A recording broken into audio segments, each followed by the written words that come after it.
عروہ نے خبر دی اور انہیں عائشہ رضی اللہ عنہا نے خبر دی کہ رسول اللہ صلی اللہ علیہ وسلم ایک مرتبہ رمضان کی نصف شب میں مسجد تشریف لے گئے اور وہاں تراویح کی نماز پڑھی۔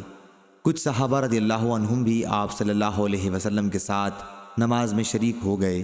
صبح ہوئی تو انہوں نے اس کا چرچا کیا، چنانچہ دوسری رات میں لوگ پہلے سے بھی زیادہ جمع ہو گئے اور آپ صلی اللہ علیہ وسلم کے ساتھ نماز پڑھی۔ دوسری صبح کو اور زیادہ چرچا ہوا اور تیسری رات اس سے بھی زیادہ لوگ جمع ہو گئے۔ آپ نے اس رات بھی نماز پڑھی اور لوگوں نے آپ کی اقتدا کی۔